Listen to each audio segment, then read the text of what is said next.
दोस्तों 5 पैसा पर नेगेटिव बैलेंस है। यहाँ पर क्लिक करके आप देख सकते हो। यहाँ पर अगर दिखाया जाता है कि 5 पैसे पर नेगेटिव बैलेंस है तो आप क्या कर सकते हो। तो यहाँ पर चलते हैं यूज़र पर और उसके बाद यहाँ पर देखिए मेरा 28 रुपीज़ नेगेटिव पर है और विड्रॉ पर जब मैं क्लिक करता हूँ यहाँ पर 120 रुपीज़ दिखाता है, 28 रुपीज़ ही दिखाता है। ठीक है, तो वो कैसे मैं सॉल्व कर सकता हूँ। तो पहला चीज़ है दोस्तों, जब बैंक अकाउंट आप खोलते हो ना, वहाँ पर मिनिमम आपको मेंटेनेंस करने के लिए आपको 100 रुपीज़ रखना पड़ता है, अगर ज़ीरो बैलेंस का भी अकाउंट हो तो भी। ठीक है, और अगर आपका करंट बैलेंस का अकाउंट है तो फिर तो और भी ज़्यादा पैसा आपको रखना पड़ता है, मिनिमम बैलेंस जो है। ठीक है, और इतना ही नहीं, आपको 5 पैसे पर भी आपको मिनिमम 100 रुपीज़ रखना पड़ता है। तो यहाँ पर देख सकते हो मिनिमम 100 रुपीज़ मुझे रखना पड़ता है। तो मैंने क्या किया है, 100 रुपीज़ नहीं रखा है, तो मैंने ऐड तो किया है और उसी 100 रुपीज़ से मैंने क्या किया है, मैंने शेयर खरीद लिया है, जिसकी वजह से यहाँ पर 100 रुपीज़ नहीं रहा। तो आपको कहना चाहूँगा मैं दोस्तों कि अगर यहाँ पर बैलेंस आपका 1000 रुपीज़ है और आपने बाय कर लिया किसी भी पार्टिकुलर स्टॉक को, तो वो पैसा ब्रोकर के पास अब नहीं रहा।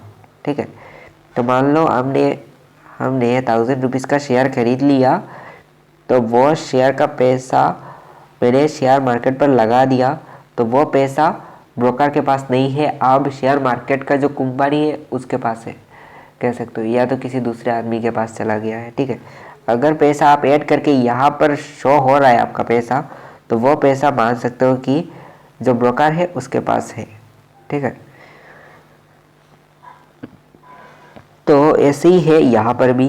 तो यहाँ पर नेगेटिव बैलेंस दिखा रहा है, आपको घबराने का कोई बात नहीं है। आप क्या कर सकते हो, अगर आपका नेगेटिव पर बैलेंस दिखा रहा है तो आप क्या कर सकते हो, वो जितना पैसा नेगेटिव पर दिखा रहा है वो पैसा ऐड कर लो, आपका प्रॉब्लम फिक्स हो जाएगा। यानी आपको तो पे करना ही होगा। ठीक है, तो आप ऐड करके पे कर सकते हो। ठीक है, और अगर आप नहीं चाहते कि पे करना, तो आप इस ऐप को ऐसे ही रखें, कोई दिक्कत का बात नहीं है। कभी भी कोई ब्रोकर केस नहीं कर सकता है आपको कि पैसा देना होगा। ठीक है, तो यही आप सोच समझ कर काम कर सकते हो। ठीक है, और यहाँ पर आपने इतना उनके थ्रू काम करवाया उनको। ठीक है, उनके थ्रू किसी भी स्टॉक को बाय किया, सेल किया, तो उनको भी तो थोड़ा बहुत चार्जेस देना चाहिए ना। तो सब कुछ खुद कमा लोगे तो उसको क्या फ़ायदा होगा। तो उसके थ्रू आप किसी भी कंपनी का स्टॉक को बाय कर रहे हो, सेल कर रहे हो, तो थोड़ा बहुत तो उसको भी देना होगा पैसा। ठीक है, तो यहाँ पर नेगेटिव पर है तो सोच समझ कर पैसा पे कर देना। ठीक है, और दोस्तों और एक चीज़, आप किसी भी कंपनी का एक या तो दो स्टॉक मत खरीदे।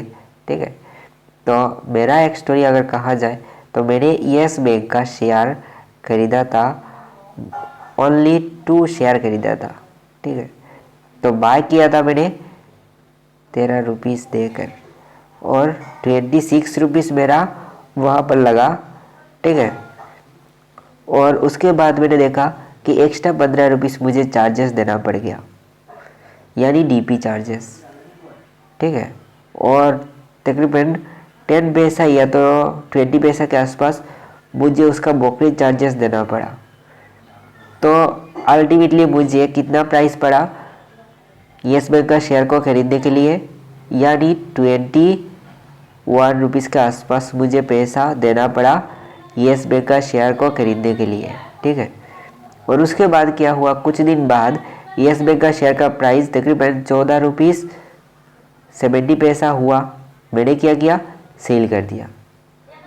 तो मुझे कितना प्रॉफिट हुआ, तो उस टाइम मैंने देखा कि दोस्तों मेरा प्रॉफिट हो गया है, तकरीबन 2 रुपीज़ का प्रॉफिट हुआ है, और सेल करके मेरे पास आ गया था 28 रुपीज़ से भी ज़्यादा, यानी 29 रुपीज़ के ऊपर मेरा पैसा आ गया था, लगभग कह सकते हो कि 30 रुपीज़ ही।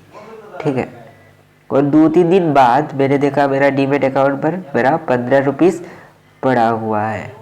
ठीक है, तो आप गौर कीजिएगा, देखिए तो मैंने पहले कितना पैसा लगाकर इस स्टॉक, इन दोनों स्टॉक को बाय किया था, 42 रुपीज़ देकर, ठीक है। और बाद में मुझे मिला कितना, 15 रुपीज़। तो मेरा नुकसान कितना हो गया, तकरीबन बहुत ज़्यादा ही, ठीक है। तो मेरा क्या फ़ायदा हुआ, कुछ भी नहीं फ़ायदा हुआ, क्योंकि मैंने थोड़ा सा स्टॉक खरीदा था। तो अगर 1 लाख रुपीज़ का मैंने स्टॉक खरीद लिया होता तो भी मुझे डीपी चार्जेस 15 रुपीज़ देना पड़ता, तो उस टाइम मुझे अच्छा खासा प्रॉफिट हो जाता, ठीक है। तो ये सोच समझ कर आप पैसा लगाएं कि अगर किसी भी स्टॉक पर इतना पैसा लगा रहे हो कि अगर उसमें 1 रुपीज़ का भी प्रॉफिट हो जाए तो सेल करने के बाद आपको डीपी चार्जेस काट के भी प्रॉफिट हो। आई होप आपको समझ में आ गया होगा। तो फिलहाल आज के लिए इतना ही। May God bless you, good bye.